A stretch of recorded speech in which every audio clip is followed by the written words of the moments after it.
Welcome to my podcast, Tricks of the Trademark. This is Erik Pelton with another podcast episode in which I share advice and experience based on my 20 years of working with clients around the world to protect and strengthen their brands.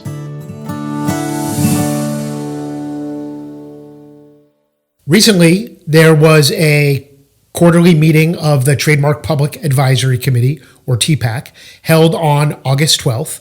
I was able to attend the full meeting virtually, and there's a couple of important updates I wanted to bring to you today in this podcast and video episode.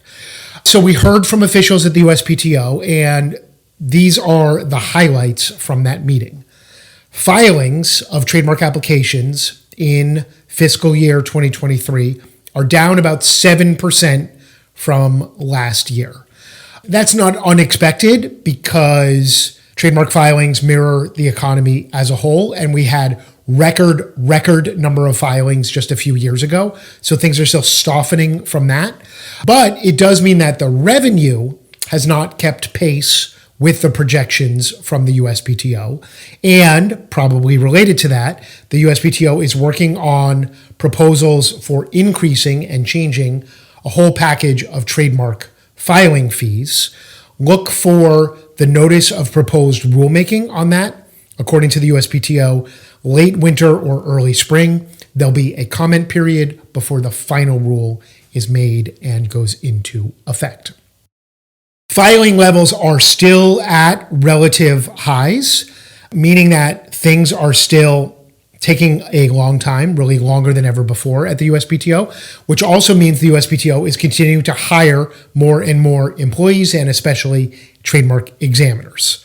They do believe that this pendency number, which is currently about 9.5 months from the time when an application is filed on average until it gets reviewed by an examiner, that pendency is stabilizing, to quote the USPTO.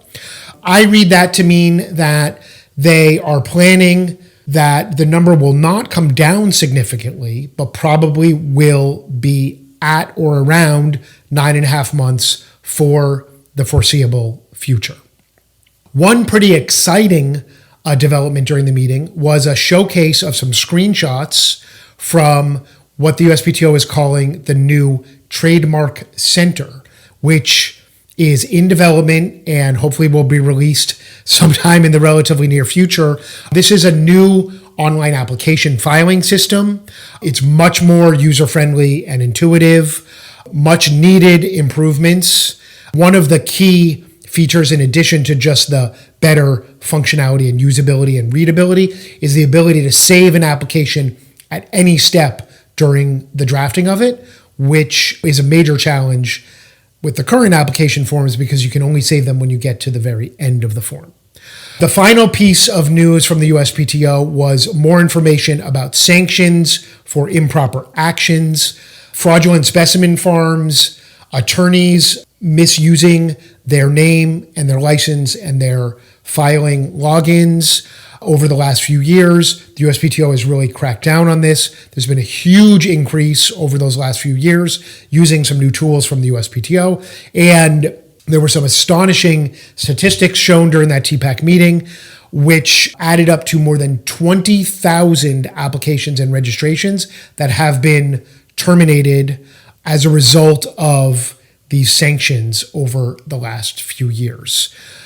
However, we need to still be on the lookout for these types of fraudsters and scams and new ones continuing to evolve, continuing to be a problem for both the USPTO, applicants, and counsel. So those are the key takeaways from the August 2023 TPAC meeting. Stay tuned on all our social media for further developments of upcoming meetings.